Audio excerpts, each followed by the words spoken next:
पूर्ण परमात्मा पाप कर्म दंड को भी काट सकता है। अभी तक जिस भी संत व महापुरुष से मिले उन्होंने यही बताया कि पाप कर्म फल भोगने से ही समाप्त होगा। वो प्रभु कौन है जो पाप कर्म को काट देता है, वो काल के बंधन से छुड़वा देता है, उसका क्या नाम है, पूजा की विधि क्या है? कृपया अवश्य सुनिए जगत गुरु तत्वदर्शी संत रामपाल जी महाराज के अमृत वचन।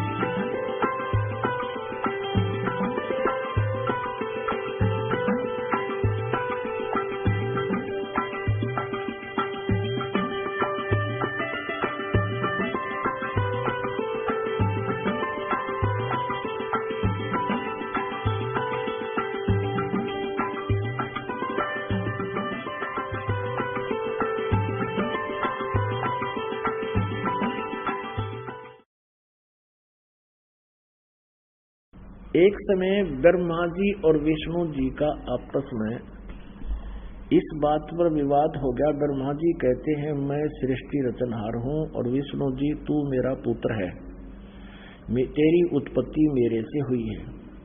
और विष्णु जी कहते हैं नहीं, मैं तेरा पिता हूं, तेरी उत्पत्ति मेरी नाभि कमल से हुई है। अब ये भ्रमणा इन महापुरुषों को कैसे होती है, ये काल करवाता है। अब जैसे ऋषि महर्षियों ने समाधिस्थ होने की चेष्टा की परमात्मा पाने के लिए, क्योंकि जब ब्रह्मा जी कमल के फूल पर बैठा था, ये होश में आया, ये युवा था, जवान था, तो इसने देखा कि मैं कहाँ बैठा हूँ, सब जगह जल ही जल है, कोई धरती पृथ्वी दिखाई नहीं दे रही है। तो उसी से मैं सोचा मैं क्या करूं। आकाशवाणी की इस काल ने कि तप करो तप करो, 1000 वर्ष तक तप किया ब्रह्मा जी ने। फिर कहा सृष्टि करो।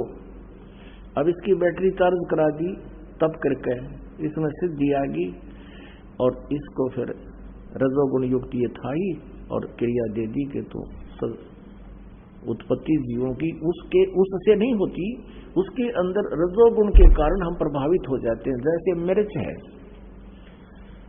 अब मिर्च है, एक 2-3 कमरे हों और उसमें एक रसोई होती है, रसोई में छोंक लगा मिर्चों का, और तीसरे कमरे में बैठे हुए व्यक्ति छिकम ठीक हो जाते हैं, क्योंकि वो साकार वस्तु तो रसोई में, उसका निराकार जो गुण है जाकर के वह प्रभावित कर रहा है। ऐसे इन ब्रह्मा विष्णु महेश से निकल रही ये तरंगे हम सभी प्राणियों को प्रेरित कर रही हैं, और उन्हीं के आधार से, हम तीनों के आधार से यहाँ अपनी अपनी क्रिया में विवश है करने के लिए। जैसे किसी ने शराब पी ली तो उसका बस की बात नहीं, वो कहीं कहीं पैर टेक कर कैसे बोलना, बांगा बांगा चल रहा है, ऐसे हम बांगे बांगे चलना, हर औरत में बोलना है, हमारे ये नशे हो रहे हैं। तो इस तीनों गुणों से ऐसे होगा। तो ऋषि महर्षियों ने साधनाएं की उस हठ योग से, क्योंकि ब्रह्मा जी ने सोचा ये आकाशवाणी परमात्मा की है, और वह थी इस काल की, क्योंकि गुप्त रहता है, सबके सामने नहीं आता, अपनी योग माया से छुपा रहता है ये साकार। जैसे गीता जी अध्याय नंबर 7 के श्लोक नंबर 24-25 में स्पष्ट कर रहा है, ये अबुद्धि लोग, बेबुद्धि लोग, यानी अज्ञानी जन समुदाय मुझको कृष्ण की तरह मनुष्य जन्म में आया हुआ मानते हैं, क्योंकि बोल कृष्ण में रहा था, कहता मैं कृष्ण नहीं हूं, मैं कभी भी किसी के सामने व्यक्त नहीं होता, साकार में नहीं आता, ये मेरा अवय अनुतम घटिया अटल सिद्धांत है, और मैं अपनी योग माया से छुपा रहता हूं, मैं किसी के समक्ष नहीं आता। गीता जी अध्याय नंबर 4 के श्लोक नंबर 5 और 9 में कहा है कि मेरे और तेरे बहुत जन्म हो लिए, मेरे जन्म और कर्म अलौकिक हैं, ऐसे उसके कर्म अलौकिक हैं, वो समक्ष नहीं आता किसी के अंदर प्रवेश करके या वैसे प्रेरित करके या उनके अंदर कुछ ऐसे गुण पैदा करके अपना उल्लू सीधा करता रहता है। तो ऋषि महर्षियों ने परमात्मा पाने के लिए, ब्रह्मा जी को वेद तो बाद में मिले हैं, वेदों में कहीं भी हठ योग का जिक्र नहीं है, बल्कि सख्त मनाही की है कि मूर्ख लोग करते हैं जो हठ योग करते हैं, क्योंकि वेद परमात्मा कबीर जी द्वारा दिए गए और वो एज इट इज इस काल में आगे दे दिए गए। गीता जी अध्याय नंबर 17 के श्लोक नंबर 1 से लेकर 7 तक कहा है। जैसे गीता जी अध्याय नंबर 16 के श्लोक नंबर 23 में कहा कि जो शास्त्र विधि को त्याग कर मनमाना आचरण करते हैं उनको न तो सुख होता है, न कार्य, न कोई सिद्धि प्राप्त होती है और न ही उनकी गति होती है, यूजलेस। तो गीता जी अध्याय नंबर 17 के श्लोक नंबर 1 में पूछा है अर्जुन ने कि शास्त्र विधि को त्याग कर जो अपनी इच्छा से अन्य देवताओं की पूजा करते हैं वो व्यक्ति कैसे हैं और उनकी कैसी वृत्ति होती है। तो उसमें बताया है कि जो जिस भी गुण की, जिस भी देवता की पूजा करता है, विष्णु जी का पुजारी कुछ थोड़ा बहुत तो सतोगुण होता है और रजोगुण, ब्रह्मा का उपासक में रजोगुण होता है और शंकर के उपासक में तमोगुण की अधिकता बनी ही रहती है। अपने आत्माओं, समस्या क्या है कि ये ज्ञान -0 तक पहुंचा रखा था, इन काल के दूता ने अड़ंगा कर रखा था, भट्ठा बैठा रखा है दात्वी ज्ञान का,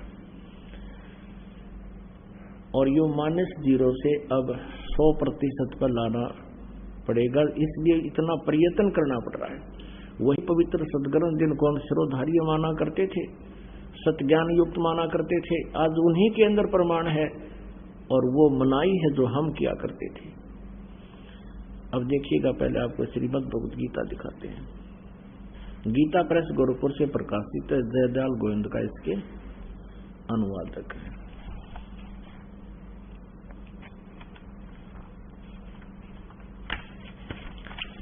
अब देखिएगा गीता के अध्याय नंबर 16 और श्लोक नंबर 23 में कहा है कि जो पुरुष शास्त्र विधि को त्याग कर अपनी इच्छा से मनमाना आचरण करता है, अपने मनमाने जाप करता है, मनमानी पूजाएं करता है, जो गीता और वेदों में वर्णित नहीं है उसके विरुद्ध करता है, तो वह न सिद्धि को प्राप्त होता है, न परम गति को और न सुख को ही। अब 16वें अध्याय के 24वें श्लोक, ये अंतिम श्लोक है 16वें अध्याय का।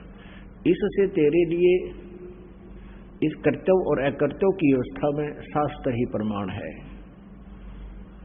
ऐसे जानकर तू शास्त्र विधि से नियत कर्म ही करने योग्य है। तुरंत ही अर्जुन ने पूछा। अब 17वें अध्याय में, अथ सप्तदशो अध्याय 17वां अध्याय प्रथम मंत्र में, हे कृष्ण, जो मनुष्य शास्त्र विधि को त्याग कर श्रद्धा से युक्त हुए देव आदि पूजन करते हैं, उनकी स्थिति फिर कौन सी है? सात्विक है अथवा राजसिक है या तामसिक?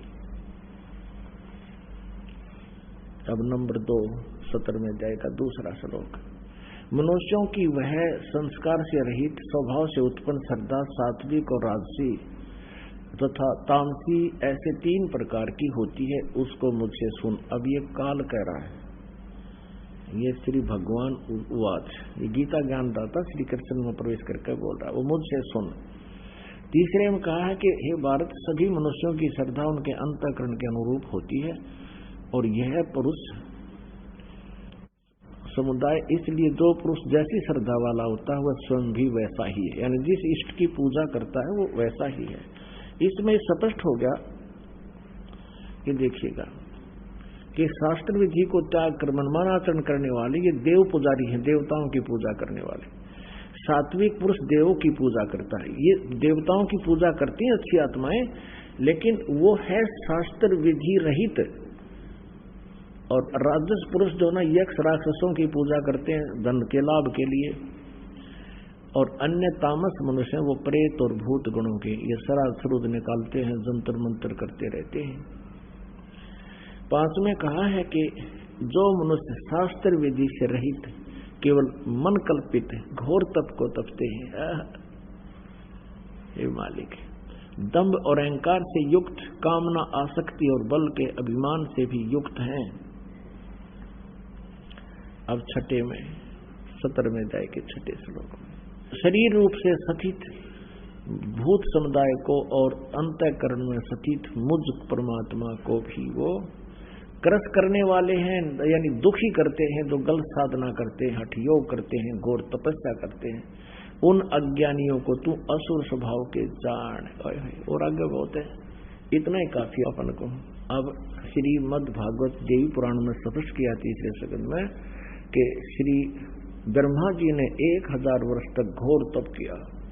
अब करवाया इस काल में आकाशवाणी करके, वेदों और गीता में तो मना किया है ये घोर तप जो तपते हैं वो तो असुर स्वभाव को धारण किए हुए और मुझे भी परेशान करते हैं, क्योंकि इस शरीर के अंदर सभी देवताओं का वास है और काल निरंजन भी इसी में रहता है, संसार कमल में, यानी प्रत्येक प्राणी में उसकी स्थिति विद्यमान है। तो ऐसे अब स्पष्ट हो गया कि हठ योग नहीं करना चाहिए, और जो ऐसा करते हैं वो शास्त्र विदिता का मनमानी आचरण है। और अन्य देवताओं की, ब्रह्मा विष्णु महेश की पूजा भी आन उपासना में है और शास्त्र विदिता का मनमाना पूजन है। अब हम जो प्रश्न कर रहे थे कि एक बार ये ऋषि लोग इस ब्रह्मा जी के द्वारा काल प्रेरणा से प्राप्त इस आकाशवाणी को के तप करो, और वेदों को फिर पढ़ा, उसमें पाया कि केवल ओम नाम जाप करो, उसमें तप का किधर जिक्र भी नहीं है। अब पुणात्मा आपको फिर क्लियर करना पड़ेगा, क्योंकि यह अध्यात्म ज्ञान है और आपका दाव लगा हुआ है। भगवान ने दया करी, आपको यहाँ बुलाया, किसी भी कारण से कोई दुखी आया है या कोई परमात्मा की प्यारी आत्मा कोई वैसे ज्ञान प्राप्ति के लिए आया है, धन्य भाग हैं आप, और धन्य है आपके माता पिता जिनसे तुम्हारा जन्म हुआ इस कलयुग में ऐसे घोर समय में। और ये ज्ञान, ये अमृत आपको प्राप्त होना, ये बिना परमेश्वर की कृपा और आपके पुण्य पिछले संस्कारों की दोनों के संयोग से आज ये स्थिति आपको उपलब्ध है। अब आपको ये दिखाना चाहते हैं, इन्होंने तप की परिभाषा बदल दी है। अब जो सदग्रंथों में तप लिखा है, जैसे वाणी का तप, उसको तप कहा। गीता जी में आपको प्रमाण दिखाते हैं। अब देखिएगा, अब इस पवित्र गीता जी में बहुत ही निर्णायक ज्ञान दिया है कि हमने अपने स्वाभाविक कर्मों को नहीं त्यागना है, जैसा ब्राह्मण, क्षत्रिय, वैश्य, शूद्र के जो कर्म हैं, इनको करते हुए भी हमने परमात्मा की साधना करनी चाहिए। देखिएगा अध्याय नंबर 18 गीता जी अध्याय नंबर 18 के और श्लोक नंबर हम यहां से लेते हैं 45 से। अपने अपने स्वाभाविक कर्मों को तत्परता से लगा हुआ मनुष्य भगवत प्राप्ति रूप परम सिद्धि को प्राप्त होता है। अपने स्वाभाविक कर्मों में लगा हुआ मनुष्य जिस प्रकार से कर्म करके परम सिद्धि को प्राप्त होता, उस विधि को तू सुन। अब यहां गीता ज्ञानदाता 18वें अध्याय का 46वें श्लोक में गीता ज्ञानदाता अन्य परमात्मा के विषय में कहता है कि जिस परमेश्वर से संपूर्ण प्राणियों की उत्पत्ति हुई है, जिससे यह समस्त जगत व्यापक है, उस परमेश्वर की अपने स्वाभाविक कर्मों द्वारा पूजा करके मनुष्य परम सिद्धि को प्राप्त होता है। यानी अपने जो जिसके कर्म हैं, क्षत्रिय, शूद्र, वैश्य और ब्राह्मण के, उनको करता हो। ये पीछे इसके विषय में जानकारी दी है। अब आपने 46 पढ़ दिया, अब 47 में अच्छी प्रकार आचरण किए हुए दूसरों के धर्म से गुण रहित भी अपना धर्म श्रेष्ठ है। अब देखो इन्होंने किसा डंगा कर दिया, यहाँ पे है तेरा गजब। यहाँ ये लिखना, ये अनुवाद गलत कर दिया इन्होंने। संस्कृत स्पष्ट है, गीता जी अध्याय नंबर 18 की श्लोक नंबर 47 में श्रेयान सर्वधर्म वी गुणे पर धर्मात और सब अनुतिष्ठात सब स्वाभिनियत स्वभाव नियत कर्म कुर्वन न आपनोति कल्बिसम, कल्बिस माने पाप। अब इसका अर्थ ये बनता है कि श्रेयान स्वधर्म है, अपना जो शास्त्र अनुकूल साधना धार्मिक क्रियाएं हैं वो श्रेष्ठ हैं। वी गुणे पर धर्मात सब अनुतिष्ठात, दूसरे के धर्म यानी धार्मिक पूजाएं चाहे वो कितनी ही तड़क भड़क चटक मटक की दिखती हो, सुनियोजित दिखती हो, उन विगुण ज्ञान गुण रहित व्यर्थ की साधनाओं से श्रेयान स्वधर्म है, अपना शास्त्र अनुकूल धर्म उत्तम है, श्रेष्ठ है। इन्होंने अनुवाद गलत कर दिया। इन्होंने क्या अनुवाद कर दिया कि अच्छी प्रकार आचरण में किए हुए दूसरे के धर्म से गुण रहित। अब देखिए कहाँ रोग काटे न, गुण रहित यानी जिसमें कोई भी गुण ना हो, एक अन्य का भी ना हो, भी अपना धर्म श्रेष्ठ है। तरह से वही है कि जब अपनी जो पूजा तुम कर रहे हो वो तो एक अन्य की ना हो, उसमें कोई गुण ना हो, वह श्रेष्ठ है। इस अनर्थ कर दिया। फिर इसका फायदा क्या हुआ गीता के बोलने का? इसका अर्थ है श्रेयान स्वधर्म है, अपना शास्त्र अनुकूल साधना सबसे श्रेष्ठ है। वी गुण है पर धर्मात सब अनुतिष्ठात, सब अनुष्ठित माने जो घनी तड़क भड़की, जैसे माता का जागरण करें हैं और बड़े डांस करें, नाचें, गावें। देखिएगा अब बताते हैं आपको, जैसे आपने माता का जागरण देखा हो, देखो उड़ा गान वाले भी ढूंगे मारे और श्रोता भी ढूंगे मारे, नाचने खड़े हो गए और फिल्मी तर्ज पे अगले बोलो जय माता दी सा, और कहते हो कितना अच्छा लगे, कठ जुड़ गया दुनिया देखने जावे क्यों फिल्मी गाने पे वो बाजें तबले। तो इस उद्देश्य से कह रहे हैं कि तुमने कितना अच्छा लगता और तुम्हारी आत्मा कितनी उसको आकर्षित हो। वो विगुण धर्म है दूसरे का, और आपका शास्त्र अनुकूल जो साधना है वो पूजा है वो श्रेष्ठ है। विगुण पर धर्मात, दूसरे के विगुण माने व्यर्थ की, जिसमें एक अन्य का भी लाभ ना हो, और वो चाहे कितनी ही अच्छी सुव्यवस्थित तुझे नजर आती हो, उससे अपनी साधना श्रेष्ठ है, उसको त्यागना नहीं। इन्होंने ऐसे अर्थों के अनर्थ कर डाले। इनका कहने का भाव यू है कि तुम जो पूजा कर रहे हो, हरे राम राधे श्याम मिला दे, चाहे माता धोखे है, चाहे कोई तो पत्थर पूजा है, कहते वो बढ़िया है। ये न्यू कहना चाहूँ है अनर्थ करके गीता जी का, गीता जी के आशय को ना समझ कर इन्होंने पूरे समाज को उल्टा घुमा दिया। फिर फायदा क्या इस गीता जी के कहने का? ये डरे ढोने अच्छे होते थे, फिर क्या फायदा थी इस पवित्र सदग्रंथ के बोलने का? इन्होंने ऐसे काम बिगाड़ रखे। अब देखिएगा गीता अध्याय नंबर 18 का श्लोक नंबर 48-47 आपने पढ़ लिया। इसमें कहा कि कुंती पुत्र दोष युक्त होने पर भी सहज कर्मों को नहीं त्यागना चाहिए, क्योंकि धुएं से अग्नि की भांति सभी कर्म किसी न किसी दोष से युक्त हैं। 49 में कहा है,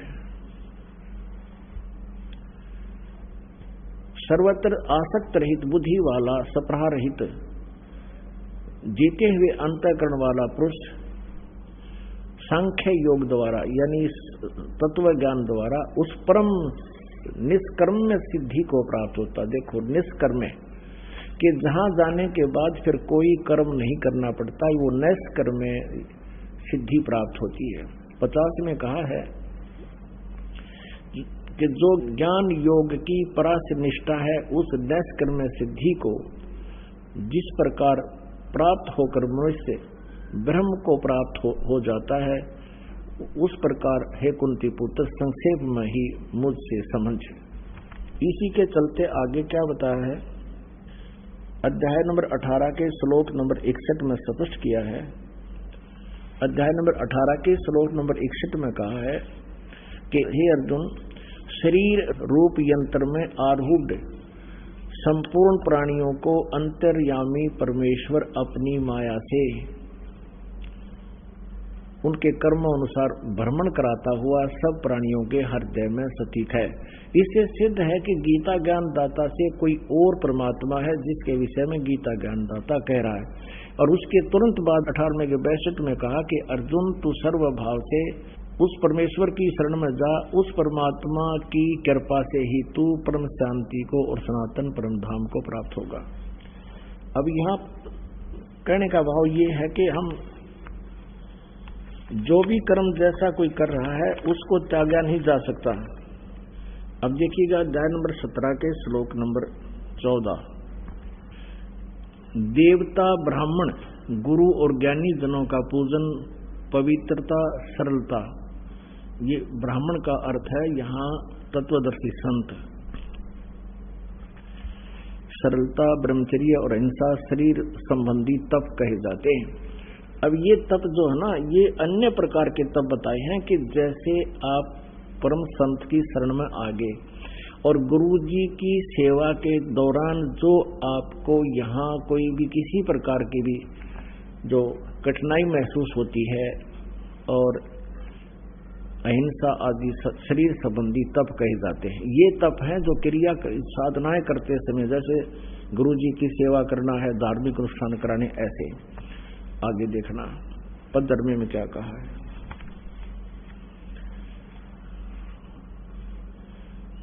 ये 17वें अध्याय का 15वां श्लोक। जो उद्वेग न करने वाला, प्रिय, हितकारक एवं यथार्थ भाषण है तथा वेद शास्त्रों के पठन पाठन एवं परमेश्वर के नाम जप का अभ्यास है, वही वाणी संबंधी तप कहा जाता है। यह इन्होंने अनुवाद थोड़ा सा गलत कर रखा है कि जैसे जो उद्वेग न करने वाला, प्रिय और हितकारक एवं यथार्थ भाषण है, यानी सत्य कहना, शास्त्रों के अंदर लिखे रहस्य को जनता के समक्ष स्पष्ट कहना, सच कहना, चाहे कोई गाल दे दे, बूंडा बोले, वेद शास्त्रों के पठन पाठन, परमेश्वर के नाम, स्वाध्याय अभ्यासन, परमेश्वर के नाम जप का अभ्यास, वही वाणी संबंधी तप कहा जाता। जैसे परमेश्वर कबीर जी ने सच्चाई कही और उसमें बहुत विरोध किया गया, उस सत्य कहने के दौरान जो परमात्मा ने कठिनाइयों का सामना करना पड़ा, वो वाणी रूपी तप है। ये हठ योग तप नहीं। जैसे अब इस दास के साथ वही रिहर्सल हुई है जो परमात्मा के साथ 600 वर्ष पहले हुई थी। तो ये जो वाणी संबंधी ये तप है, ये हमें लाभ देगा। भगवान के नाम पर उसकी वाणी को सत्य ढंग से पेश करना, गुण रहस्यों को वेदों और सदग्रंथों में लिखे हुए इन रहस्यों को यथार्थ रूप में भाषण करना, उसके प्रवचन करना, और उसमें जो भी बाधा और कठिनाई आती है, ये हमारा तप है, वाणी संबंधी तप है। जैसे राजा हरिश्चंद्र ने सच बोला और उस वाणी रूपी तप के कारण उसने कितने कष्ट उठाए, लेकिन अंत में उसका फल कितना अच्छा रहा। इस तरह के तपों का वर्णन है, इस हठ योग का नहीं है। ये देखिएगा अध्याय नंबर 17 का श्लोक नंबर 19 उसका फिर प्रमाण करता है, खंडन करता है जो ये हठ योग किया करते हैं। 17वें अध्याय के 19 में, जो तप मूढ़ता पूर्वक हठ से मन, वाणी और शरीर की पीड़ा के सहित अथवा दूसरों के अनिष्ट करने के लिए किया जाता है, वह तप तामस कहा जाता है। अब हमने ये स्पष्ट करना है कि जैसा कि गीता जी अध्याय नंबर 17 के 1 से लेकर 7 तक मंत्रों में यही स्पष्ट किया है कि जो शास्त्र विधि को त्याग कर मनमाना हठ और तप करते हैं, वो मुझे भी दुखी करते हैं और इस शरीर के अंदर विद्यमान सभी देवों को भी दुखी करते हैं। वो राक्षस स्वभाव के समझ। अब यहाँ गीता जी अध्याय नंबर 17 के श्लोक नंबर 19 में भी स्पष्ट कर दिया है कि जो शास्त्र विधि को त्याग कर हठ योग करते हैं, हठ करते हैं, वो अपना जीवन नष्ट करते हैं, वो शास्त्र अनुकूल साधना नहीं है। तो ऐसे ही जो ये ऋषि लोग साधना किया करते थे, तपस्या किया करते थे और वेदों को पढ़ा, उसमें से ओम नाम ले लिया। गीता जी अध्याय नंबर 8 के श्लोक नंबर 13 में गीता ज्ञानदाता ब्रह्म कह रहा है कि ओम इति एकाक्षरम ब्रह्म व्यवहारण माम अनुसमरण ये परियाति तो संदेहम से याति परमाम गति। मुझ ब्रह्म का केवल एक ओम नाम है, और जो इसको अंतिम श्वास तक श्रवण करता हुआ शरीर छोड़कर जाता है तो ओम नाम से मिलने वाली परम गति उसको प्राप्त होता है। ओम नाम से ब्रह्मलोक मिलता है, ये ब्रह्म की पूजा है। ब्रह्मलोक गए हुए प्राणी भी वापस आते हैं, जन्म मृत्यु में आते हैं। गीता जी अध्याय नंबर 8 के श्लोक नंबर 16 में स्पष्ट किया है। तो ये भी ओम नाम का जाप भी पूर्ण नहीं। यजुर्वेद अध्याय नंबर 40 के श्लोक नंबर 15 में स्पष्ट किया है कि ओम कर्तु समर किलवे समर और कर्त्युम समर भस्मांतम शरीरम वायु अनिलम अथम अथिदम भस्मांतम शरीरम अमृतम। यानी जब शरीर छोड़कर जाएगा ओम नाम का जाप करते करते तो जितना ओम के सतर का जो तुम्हें अमृतो प्राप्त होना है, ब्रह्मलोक में जितने दिन तू रह सकता है वो प्राप्त हो जाएगा। ओम कर्तु समर किलवे समर और कर्तुम समर। ओम नाम का जाप काम करते करते सिमरन कर, विशेष कसक के साथ सिमरन कर, अपना परम कर्तव्य मनुष्य जीवन का प्रथम कर्तव्य जानकर ओम नाम का जाप करें। फिर गीता जी ज्ञानदाता कहता है कि ये नाम तो है मेरा, और उस परमात्मा का जाप करना है। गीता जी अध्याय नंबर 17 के श्लोक नंबर 23 में ओम तत्सत इति निर्देश ब्रह्मण त्रिविध समर्थ है। उस परमात्मा के, उस परम अक्षर ब्रह्म के जहां जाने के बाद फिर लौटकर कभी संसार में नहीं आते, जिसे परम शांति और सनातन परम धाम प्राप्त होता है, उसके पाने का ओम तत्सत 3 मंत्र का जाप है। 3 प्रकार से त्रिविध है, नथिंग एल्स। अपनात्माओं, इन ऋषियों ने ये तो ओम नाम से ले लिया पूर्ण परमात्मा का जानिकर। जैसे श्री देवी भागवत में दुर्गा अपने आप कह रही है हिमालय राजा को कि वो परमात्मा उस ब्रह्म की क्या महिमा है। वो महिमा तो कह रही है अक्षर ब्रह्म की, यानी अविनाशी परमात्मा की, और विधि लास्ट में बता रही है ब्रह्म की, और ओम उसका नाम है, और वो ब्रह्मलोक में रहता है। इसकी पूजा करो, तुम्हारा कल्याण हो। अब यहां बिगड़ेगी बात सारी। इन सभी ऋषियों ने वेदों में ओम नाम को पूर्ण परमात्मा का मान लिया, और ये है ब्रह्म का। गीता जी अध्याय नंबर 15 के श्लोक 16 और 17 में 3 पुरुष 3 परमात्मा कहे हैं। एक सरपुरुष, ये तो सरब्रह्म कहो चाहे सरपुरुष कहो, ये ज्योति निरंजन काल है। और अक्षर पुरुष ये परब्रह्म है जो 7 संख ब्रह्मांड का स्वामी है, और सरपुरुष ये केवल 21 ब्रह्मांड का स्वामी है। 16वें श्लोक में गीता जी 15वें अध्याय में कहा है कि इन दोनों सरपुरुष और अक्षर पुरुष और इनके अंतर्गत जितने प्राणी हैं सभी नासवान है, इनके स्थूल शरीर। जीवात्मा तो किसी की भी नहीं मरती। फिर तुरंत बाद कहा 17वें श्लोक में 15वें अध्याय के श्रीमद् भगवद गीता में कि उत्तम पुरुषत्व अन्य है। वो परमात्मा तो कोई श्रेष्ठ भगवान तक कोई और है जिसको परमात्मा कहा जा सकता है, जो वास्तव भगवान कहलाता है, और वही तीनों लोकों में प्रवेश करके सबका धारण पोषण करता है। तो इनके बुद्धि में आया नहीं कि इसमें स्पष्ट लिखा है, यजुर्वेद अध्याय नंबर 40 के श्लोक नंबर 10 से लेकर 13 तक स्पष्ट किया हुआ है कि कोई तो परमात्मा को संभवात्मा ने जन्म लेने वाला, कोई असंभवात जो उत्पन्न नहीं होता वो कभी भी निराकार बताते हैं। तो ये जानकारी तत्वदर्शी संत बताओगा, उसे सुनो। तो ये कौन सी इनकी आंख में चिकी थी, ये निसमझ माई की वेदों से अलग भी कोई और ज्ञान है जिसको वेद नहीं बता पा रहे, तत्वदर्शी संत भी बताएगा। तो इन्होंने अपने आप निष्कर्ष निकाल लिया, और जिससे आज तक डरे ढो रहे और ढुआ रहे हैं, हमारे से ढुलवा रहे हैं। इसी आधार से ऋषियों ने डरे डोए,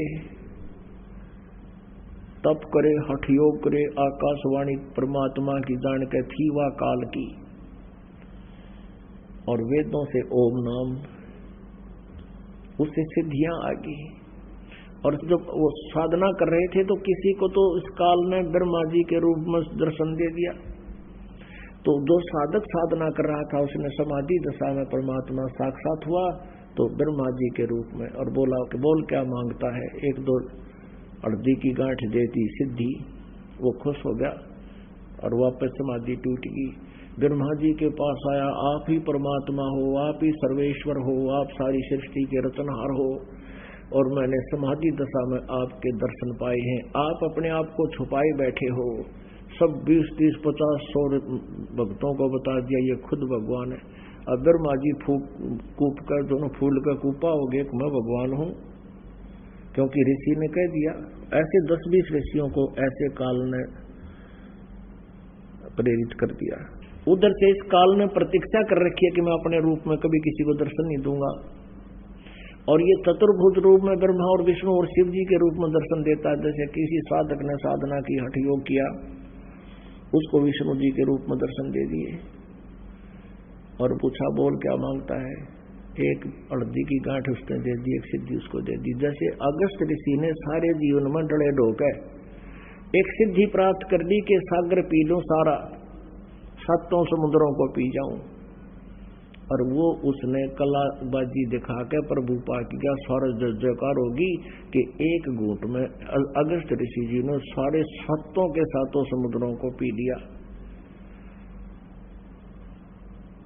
हो गया आंडी पाक गया। फिर क्या हो गया, पी लिया थे, हो गया अमृत पानी के पीते, थोड़ा पी लेते सारा पी ले, बात यहां बिगड़ी रही। तो ऐसे ही फिर इसने विष्णु रूप में दर्शन दिया इस काल ने, क्योंकि इसने प्रतिज्ञा कर रखी है मैं अपने वास्तविक रूप में कभी किसी के समक्ष नहीं आऊंगा। आपने गीता जी अध्याय नंबर 7 के श्लोक नंबर 24 और 25 में स्पष्ट पढ़ा।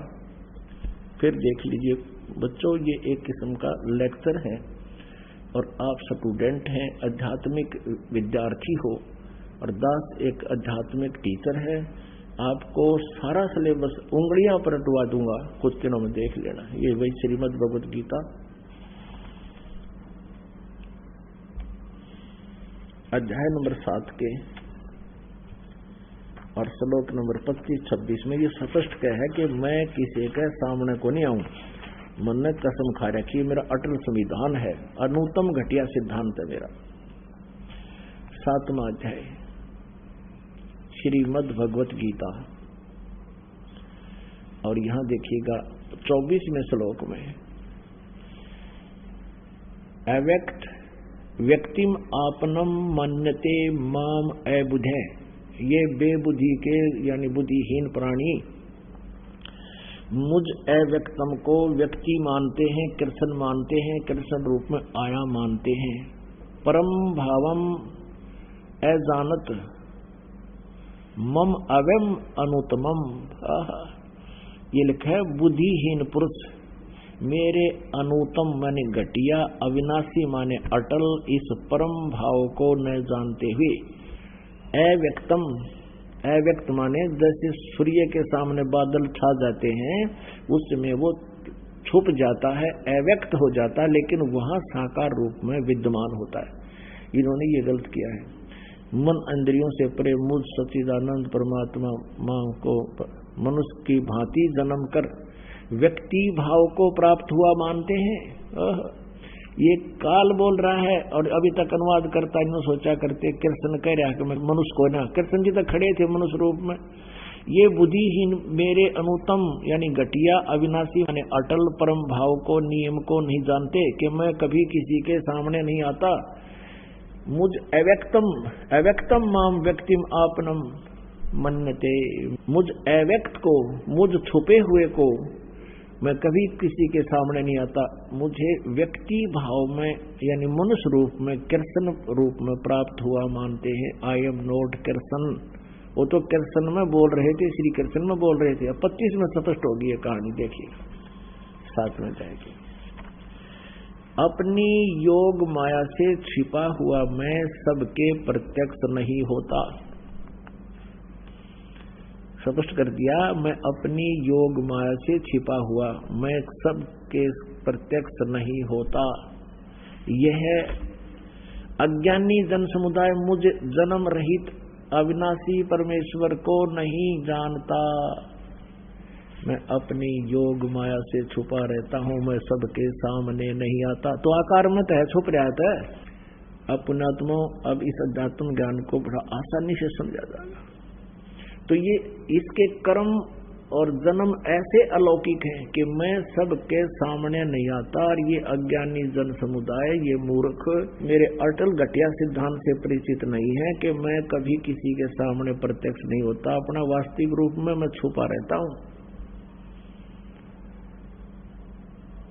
इसलिए इन ऋषियों को इस काल ने ही अपने पुत्र किसी को विष्णु जी के रूप में दे दिया और किसी को शंकर जी के रूप में दर्शन दे दिए। वो शंकर जी को भगवान सर्वेश्वर महेश्वर कहने लग गए, कोई विष्णु जी को दर्शन दिए तो विष्णु जी को महेश्वर सर्वेश्वर सारी सृष्टि के रचनहार कहने लग गए।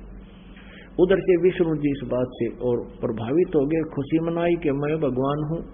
तो इस देव ये ऋषि कह रहा है, दूसरा भी कह रहा है, तीसरा भी कह रहा है, 100 ने ऐसा प्रमाण दे दिया। तो इन दोनों को भ्रम हो गया कि हम भगवान हैं। इस आधार से एक बार ब्रह्मा जी गए विष्णु जी के पास, कहा कि मैं तेरा बाप आया हूं बेटा विष्णु, तू खड़ा होकर मेरा सत्कार क्यों नहीं करता। विष्णु बैठे बैठे शेष सैया पर कहते हैं कि आजा बेटा, तू मेरी नाभि कमल से उत्पन्न हुआ है, मैं तेरा बाप हूं, और बाप के सामने तू एक कैसे बोल रहा है। इस बात पर दोनों आगा लठ बाज गया, जूता से हथियार निकाल लिए, फौज सेना आएगी, लाग गए लड़न बलका की तरह। अब दास ये एक कंसेप्ट क्लियर करने के लिए आपको कितने ढेर सारी कथाएं प्रमाण देने पड़ रहे हैं। क्या मुल्ला माया मग में बैठी हंसा चुन चुन खाई, ये ज्योत स्वरूपी कहे निरंजन मोही करता बाई।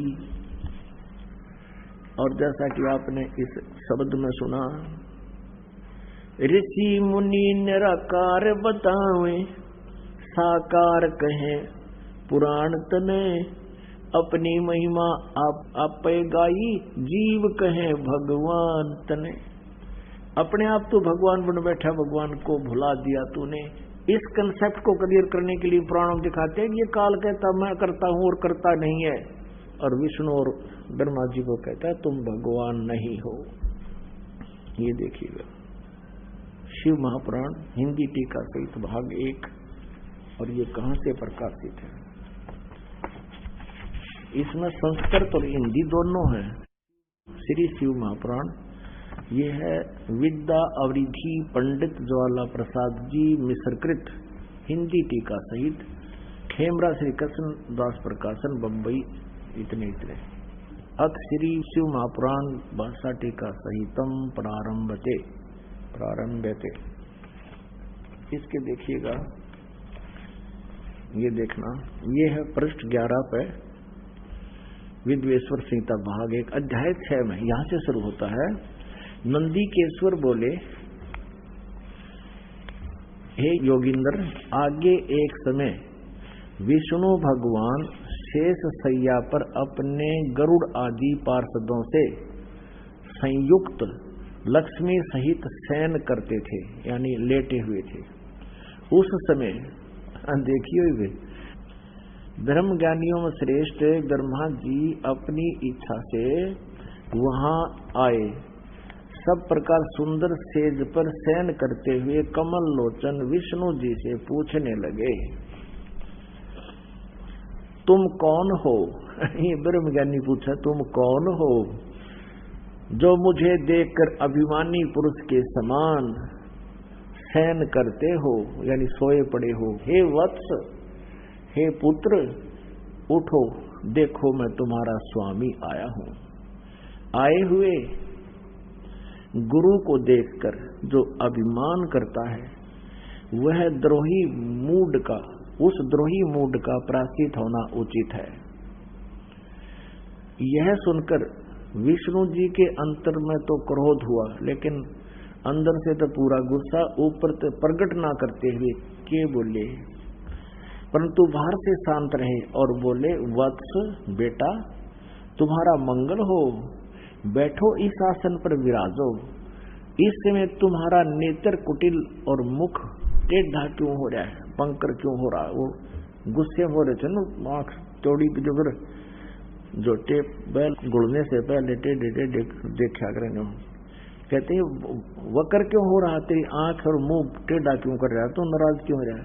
ब्रह्मा जी बोले, हे वत्स विष्णु, हे बेटा विष्णु, तुमको समय के प्रभाव से अभिमान है। हे पुत्र, मैं तुम्हारा रक्षक और जगत का पिता मैं हूं। विष्णु जी बोले, यह तो सब जगत मुझ में स्थित है, तुम चोर के समान किस प्रकार अपना कहते हो। तुम मेरी नाभि कमल से उत्पन्न हुए हो, इससे मेरे पुत्र हो, मुझे पुत्र कहना व्यर्थ है। नंदी केश्वर बोले, इस प्रकार ब्रह्मा विष्णु दोनों ही रजोगुण से मुक्त होकर विवाद करने लगे। मैं श्रेष्ठ हूं, मैं स्वामी हूं, ऐसा कहकर एक दूसरे को मारने की इच्छा से युद्ध करने में उत्सुक हुए।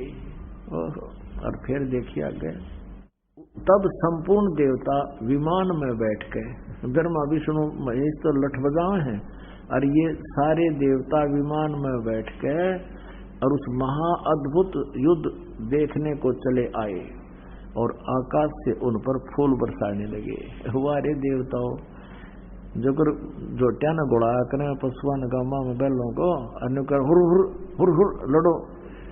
ये देवता ऊपर तो आकाश फूल बरसावे न कहना तीनों चाहिए था, देवताओं तुम लड़ोगे तुम्हारा क्या हाल होगा, कम शांति रखो, उनका छोटा बीच बचाव करना चाहिए था।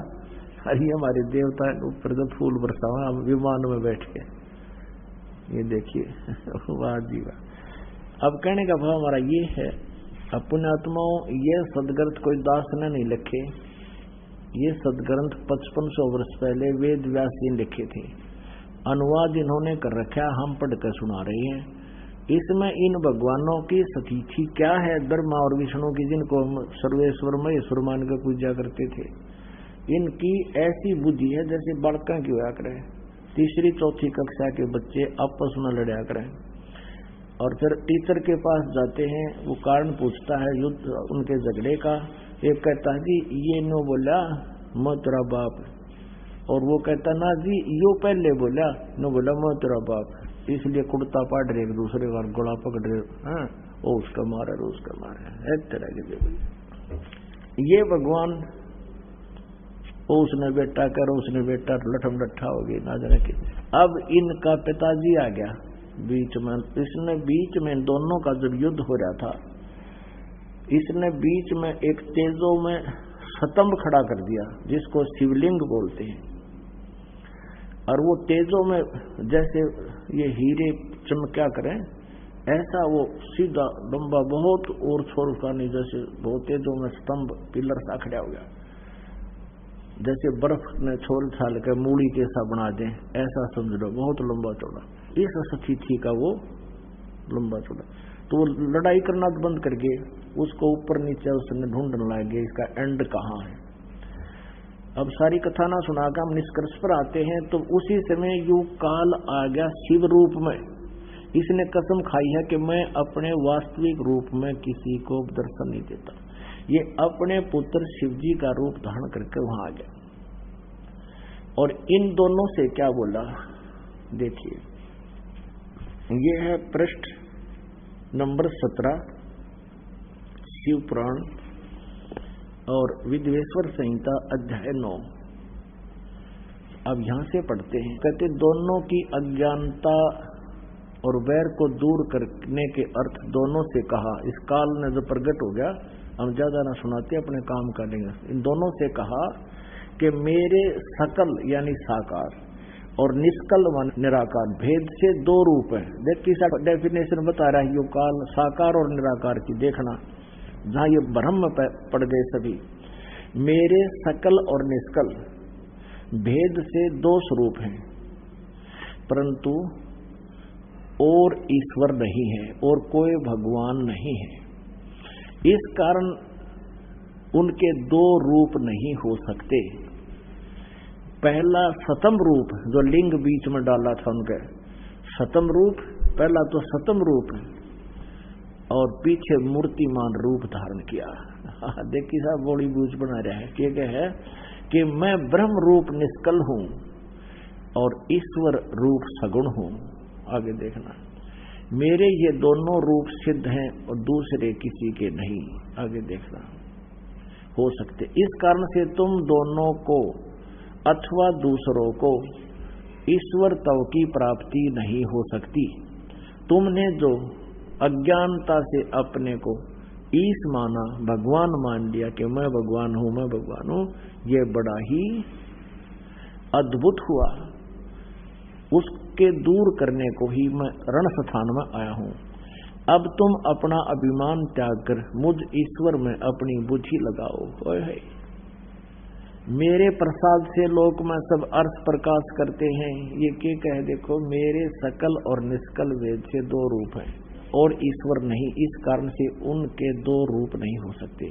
पहला सतम रूप तो सकल है, सतम पिलर तो साकार है, और निष्कल कहे मैं ईब थारे सामने खड़ा हूं, मैं निराकार हूं। निष्कल ब्रह्म रूप निष्कल और ईश्वर रूप सगुण है। ये कैसे उल्टी सुल्टी परिभाषा बता रहे हैं। और पुण्यात्मा इसी आधार से ये ब्रह्मा कुमारी पंथ इस काल के द्वारा भ्रमित पंथ है। ये क्या बताते हैं, कहते हैं शिवलिंग तो निराकार है, वो शिवलिंग दिखाते हैं उनकी पुस्तक में, और जो साकार शिवजी बैठे हैं ये साकार देवता है और वो शिवलिंग निराकार है, और सामने दिखने लग रहा है निराकार क्यों कर हो गया। ऐसे ये कह रहा कि सतम रूप तो मेरा सकल रूप है, साकार है, पिलरत है, और मैं निराकार हूं जो ई ब्रह्म रूप में तुम्हारे सामने आ गया। अब देखो, अब हम अपने उस निष्कर्ष पर आते हैं आगे। ये क्या कहता है, ये भी सिद्ध करना है कि यहाँ ये काल बोल रहा है, ये देखिएगा। और इसमें ये भी स्पष्ट कर दिया कि तुमने ब्रह्मा और विष्णु ईश नहीं है, तुम भगवान नहीं हो।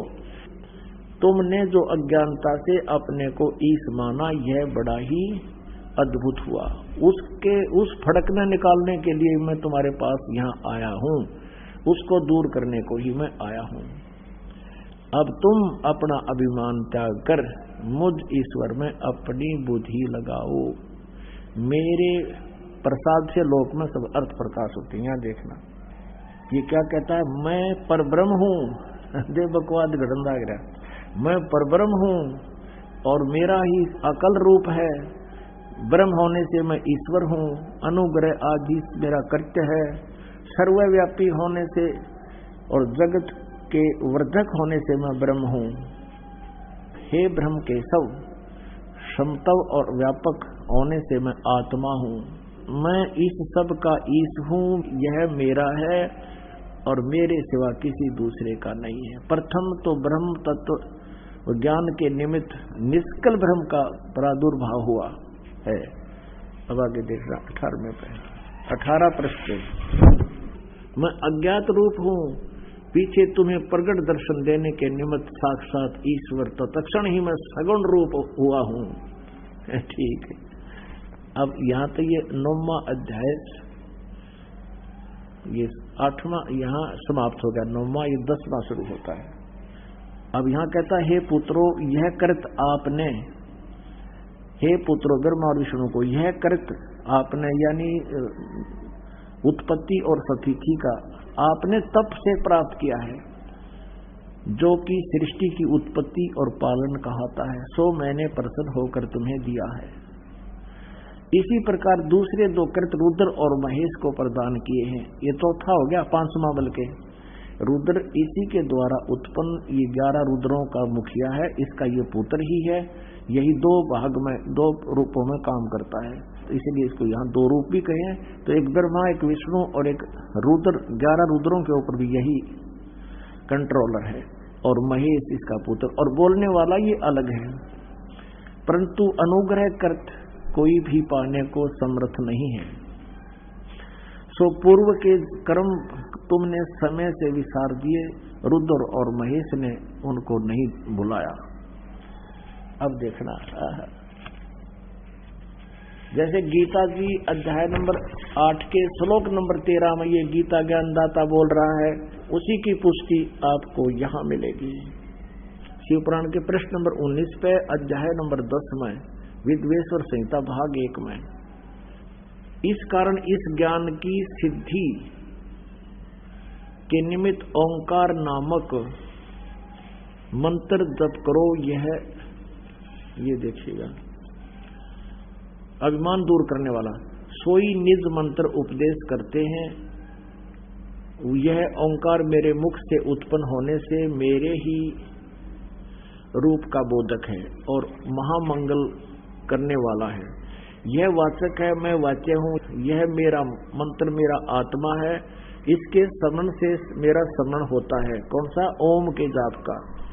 उत्तर की ओर से मुख से अकार, पश्चिम के मुख से उकार और दक्षिण के मुख से मकार, पूर्व मुख से बिंदु और मध्य के मुख से नाद। ये 5 उत्पन्न हुआ। इस प्रकार 5 प्रकार से यह निर्गत हुआ, वह सब एक होकर ओम ऐसा एक अक्षर हो जाता है। ओम इति एकाक्षरम ब्रह्म व्यवहारन माम अनुस्मरण। गीता जी अध्याय नंबर 8 के श्लोक नंबर 13 का इसमें पुष्टि हो रहा है कि ये वो गीता भी ये काल ही बोल रहा है जो ब्रह्मा विष्णु महेश का पिता है। यह सब नाम रूपात्मक वेदभूत होने से कुल अर्थात क्षत्रिय पुरुष भेद से भौतिक शरीर वर्ग 2 का भेद वाला है। ये वैसी मंत्र से व्याप्त है और शिव शक्ति का बोधक है। इस ओंकार से सब जगत का बोधक परवण उत्पन्न हुआ है। ओम और अकार आदि कर्म से अर्थात अकार से नकार से उकार से मकार से सी बिंदु व नाद से यह प्रकट हुआ है। और इस पंचाक्षर यानी 5 वेद से मृतका आकार से लर्पका अंतर से शरो मंत्र से 4 मुख वाले त्रिपाद गायत्री हुई, उससे सब वेद उत्पन्न हुए आदि आदि। आगे देखो, अपनात्माओं ये संस्कृत हमारे पास उपलब्ध है, इसी की यहाँ संस्कृत उपलब्ध है कि अकार उत्तर पूर्व, मुकार पश्चिम से और मकार जो है दक्षिण से, बिंदु मध्य से, ऐसे ये संस्कृत है इसकी। तो ये एकीभूत होकर ओम इति एक अक्षरो अभवत, एक अक्षर अभवत, ओम इति एक अक्षर अभूत। और ये जो गलती इसमें कहीं भी ऐसा नहीं लिखा ओम नमः शिवाय हो गया, ये देखना।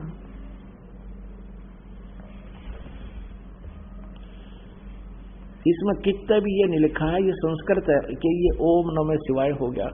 और यहाँ लिखा है इस प्रकार 5 आकार से, तो आपको सुना दिया। पुण्यात्माओं, अभी तक हम बहुत अंधेरे में थे। अभी अज्ञानियों ने, इन नकली गुरु ब्राह्मणों ने, ऋषि महर्षियों ने इन सदग्रंथों का अनुवाद कर दिया हिंदी में, और हिंदी में इन्होंने अनुवाद करते समय अपनी अज्ञान सोच लगा दी और इसमें डाल दी। और आम समाज ने हिंदी पढ़ा, हिंदी में अनुवादित जो भी उन्होंने अनुवाद किया उसको फाइनल मानकर अपना साधना प्रारंभ कर दी। अब शिव पुराण के अनुवादकर्ता ने गीता प्रेस गोरखपुर से प्रकाशित हुए, इसमें अपनी सोच अड़ा दी कि ये 5 मंत्रों से ओम नमः शिव बन गया, ओम नमः शिव, और इसका जाप करो। ये देखिएगा, ये भ्रमणा पैदा करती। ये गीता प्रेस गोरखपुर से प्रकाशित है, वही हनुमान प्रसाद पोदार इसके संपादक हैं। और देखिएगा इसके, अब हम वहीं आते हैं 25 पृष्ठ पे।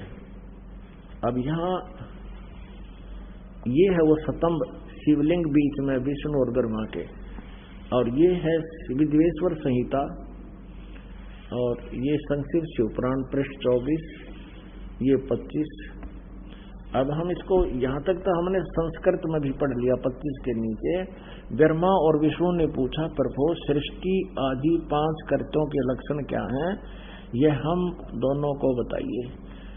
अब ये काल भगवान शिव रूप में खड़ा हुआ कहता है, मेरे कर्तव्यों को समझना अत्यंत गहन है, तथापि मैं कृपा करके तुम्हें उनके विषय में बता रहा हूं। ये देखिएगा, ये 26 पृष्ठ पे, हे पुत्रों, तुम दोनों ने तपस्या करके प्रसन्न हुए मुझ परमेश्वर से सृष्टि और सकीखी नामक 2 कृत्य प्राप्त किए हैं, वो दोनों तुम्हें बहुत प्यारे हैं। और रुद्र और महेश्वर ने भी ये 2 अन्य संहार और तिरोभाव प्राप्त किए हैं। इसे सिद्ध है कि ये काल इनका पिता है, ब्रह्मा विष्णु और महेश का। अब ये आगे क्या बता रहा है यहाँ पर देखिएगा। मैंने पूर्व काल में अपने स्वरूप भूत मंत्र का उपदेश किया है, जो ओंकार के रूप में प्रसिद्ध है। वह मंगलकारी मंत्र है। सबसे पहले मेरे मुख से ओंकार यानी ओम प्रकट हुआ, जो मेरे स्वरूप का बोधक है, बोध कराने वाला। ओंकार वाचक है, मैं वाच्य हूँ। ये उसी संस्कृत का अनुवाद किया इसने। मैं वाच्य हूँ, यह मंत्र मेरा रूप ही है। प्रतिदिन ओंकार का निरंतर समन करने से मेरा ही सदा समन होता है। ओम का जाप ब्रह्म का है, ये ब्रह्म शिव रूप में प्रकट होकर बोल रहा है। मेरे उत्तरवर्ती मुख से आकार का, पश्चिम मुख से उकार का, दक्षिण मुख से मकार का, पूर्ववर्ती मुख से बिंदु का, मध्यवर्ती मुख से नाद का प्राकट्य हुआ। इस प्रकार 5 अयों से युक्त ओंकार का विस्तार हुआ और इन सभी अयों से एकीभूत होकर यह परवण एक ओम नामक एक अक्षर हो गया। इस अनुवादकर्ता ने जो गलती की है यहाँ देखो, वह अकार आदि क्रम से और मकार आदि क्रम से कर्म से प्रकाश में आया है। ओम नमः शिवाय ये 5 अक्षर मंत्र है। अरे गधे, यू आर सफिस्ट कह रहे हैं कि इन 5 अयों से एकीभूत होकर ये ओम मंत्र हो गया। अरिसना अड़ादी ओम नमः शिवाय, ये अलग से अक्षर लिखे ना, ये संस्कृत में नहीं है, इसकी अपनी सोच है। तो पवित्र इन पुण्य आत्माओं ने इस ओम नमः शिवाय को देख लिया कि मूल संस्कृत में भी यही होगा, अनुवादकर्ता लिखा है, तो हमने ओम नमः शिवाय के रट लगा दी। ये बिल्कुल गलत मंत्र है। ओम नमः शिवाय शास्त्र विधि रहित मंत्र है, ये नहीं करना चाहिए। अपने आत्माओं, हम अब जो दास आपको आज का सत्संग सुनाने जा रहा था वो तो अब प्रारंभ करूंगा और 2 घंटे हो लिए, फिर भी 10-1 मिनट आपको ये अमृतवाणी सुनाता हूं, इसमें बहुत सा बात क्लियर होगी। अब धर्मदास जी को परमात्मा जब मिले उस समय परमेश्वर कबीर जी ने उस प्यारी आत्मा को समझाना चाहा कि तुम कहते हो कि हम जीव हिंसा नहीं करते और तुम कितना पाप करते हो सारा दिन। जैसे आप जी जो साधना करते हो, आप पुण्य करते हो, धर्म भंडारे करते हो धर्मदास जी, उस धर्म का पुण्य अलग से लिख दिया जाता है आपके गुड अकाउंट में, आपके मस्तिष्क में, और धर्मराज के वहां पहुंच जाता है ऑटोमेटिकली उसके दरबार में। और जो तुम प्रतिदिन पाप करते हो वो भी लिखे जाते हैं। अब जैसे गीता जी में आपने पढ़ा कि जैसे कोई खेती करता है या कोई हवन करते हो, जैसे ब्राह्मण का क्रम है, वो सारा नहीं पढ़ा सके आपको, आप देख सकते हो उसमें, फिर कभी बताएंगे। और जैसे किसान का है, मजदूर है कस्ती से मिट्टी खोदता है, किसान हल जोतता है, और ब्राह्मण लोग हवन आदि किया करते थे। जैसे भी अक्षत्री जो है अपना काम करते हैं। कहते ये सभी कर्म जो करते हो इनमें भी दोष है, लेकिन ये त्यागे नहीं जा सकते, ये करने ही पड़ेंगे। जैसे किसान है, परमात्मा कहते हैं 1 हलाई और 1000 कसाई जितना पाप 1 हाड़ी को होता है। 1 हड़ाई होती है 1 एकड़ जमीन की, यानी 200 फुट लंबाई और 30 फुट चौड़ाई, उसको हड़ाई बोलते हैं। ऐसे बैलों से एक हल जोत कर लकीर खींचते हुए वापस आते हैं, फिर जाते हैं, फिर वापस आते हैं, वो हलाई होती है। उसको हल से इतने टुकड़े को, इस इतने पोर्शन को हलाई कहते हैं। 1 हड़ाई यानी 1 हड़ाई इतना, फिर ऐसे कहते हैं इस 1 हड़ाई में और 1000 कसाईयों जितना पाप, हिंसा का पाप, जीव हिंसा का पाप उस हाड़ी के माथे पर लिख दिया जाता है। और फिर उससे जो पुण्य होता है उसमें उत्पन्न हुई, जैसे फसल कणक उत्पन्न होगी, गेहूं उत्पन्न हो गया, वो जड़ गया, बाजरा उत्पन्न हुआ तो उसने पशु पक्षी खा रहे हैं, कुसुम झड़ गया, थोड़ा बहुत वो चींटियों का मुंह पड़ गया, कीड़े मकोड़े ने खा लिया, तो वो उसको पुण्य हो गया और वो पाप हो गया, और दोनों ही अकाउंट लिखे जाएंगे तुम्हारे इसमें। तो तुम्हारे विधान में जिन भगवानों की तुम पूजा करते हो उससे पाप अलग भोगने पड़ेंगे और पुण्य अलग। और परमात्मा कहते हैं मेरी जो साधना करेगा, जो मैं बताऊंगा, उससे तुम्हारे पाप नाश हो जाएंगे, पुण्य शेष बचेंगे। जैसे पहले, अब क्या होता है कि खेती में जैसे खरपतवार उग गया, तो खरपतवार को खत्म करने के लिए एक ऐसी मेडिसिन बन गई, उसको जब सिंचाई करते हैं उसको डाल देते हैं, वो घास को नष्ट कर देती है खरपतवार को, और फसल को हानि नहीं करती। अब देखो फिर अपने आप फसल पर फूल लगी। वैसे ये औषधि तो पहले भी थी, लेकिन इसकी खोज नहीं कर पाए थे। अब परमात्मा ने ये औषधि, जब ही सतनाम हृदय धरो भयो पाप को नाश, जैसे चिंगारी अग्नि की वह पड़े पुराने घास।